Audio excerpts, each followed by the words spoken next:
ছোটো থেকে শ্বাসকষ্ট হচ্ছে, যার জন্য অ্যালোপ্যাথিক যে নেবুলাইজার বা পাপগুলো নিতে হচ্ছিল। আর এই general health deterioration, general health improvement হচ্ছে না। এছাড়া টুকটাক আছে bleeding gums, allergy, conjunctivitis, nose run, soles scrubs, এই সমস্ত টুকটাক প্রবলেমগুলো ওর আছে। কিন্তু মেন প্রবলেম অরুণবাবু আপনি বলেছেন ওর শ্বাসকষ্ট। আমি অনলাইনে একবার সাইলিশিয়া 200 দিয়েছিলাম এবং বাচ্চা তারপর থেকে অনেকটা ভালো আছে। সাইলিশিয়া কেন? পেশেন্ট ইজ চিড়ি, শীত বেশি, ইদানিং একটু গরম লাগে ওর মাঝে মধ্যে, শীত বেশি, নাম্বার 1। নাম্বার 2, ওর হাত পা ঘামে, পাম অ্যান্ড সোল সোয়েটস, হাত পা ঘামে। এবং এই সাইলিশিয়া 200 খাওয়ার পর একটু কমেছে। ও বললো আগে খুবই ঘামতো হাত পা। ফিজিক্যাল জেনারেল সিমটম দেখালাম আমি। Cold in general aggravates, chilli patient, ঠান্ডাতে সব কিছু বাড়ে।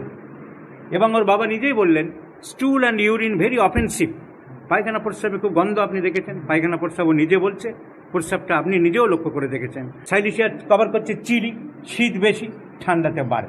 আর কি কভার করলো? হাতের তলা পায়ের তলা ঘামে, ঘাম বেশি, অনেক ওষুধই আছে, mercurius, hepar sulphur, veratrum album, thuja, natrum mur, silicea 2। তো সাইলিশিয়া আছে এবং সাইলিশিয়ার ঘামে গন্ধ থাকে, পায়ের তলার ঘামে। পায়ের মোজা টোজা খুলে দেখেছো গন্ধ হয়? মোজা পরো তো পায়ের তলার ঘামে গন্ধ হয়। এ পর্যন্ত আমরা সাইলিশিয়ার অনেকগুলি সিমটম পেলাম। আর একটা মেন্টাল সিমটম যেটা সব থেকে বেশি ইম্পর্টেন্ট, সাইলিশিয়া মেন্টালি ভীরু, কাপুরুষ, নার্ভাস, ওর শক্তিতে কুলায় না, মনের জোরে কুলায় না, পারবো কিনা ভাবে, 10 বার চিন্তা করে, এগিয়ে যায়, পিছিয়ে আছে, নার্ভাসনেস। সো এই নার্ভাসনেস আপনি দেখেছেন, এই জিনিসটা ওর মধ্যে প্রচুর পরিমাণে আছে, আপনি নিজে বলেছেন।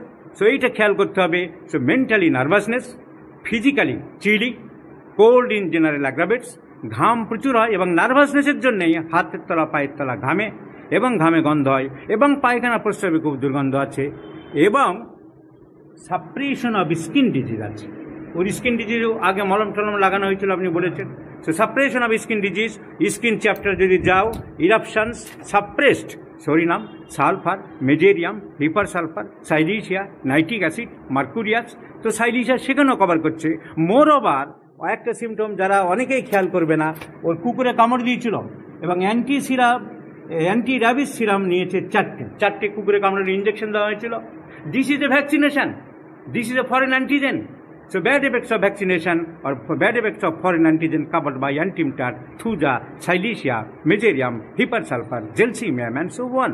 So all the symptoms go in favor of Silicea, and that's why I have prescribed Silicea 202 dose, which had shown a great result, a good efficacy, and furthermore I do hope the Silicea 1M will give a good, better result in future.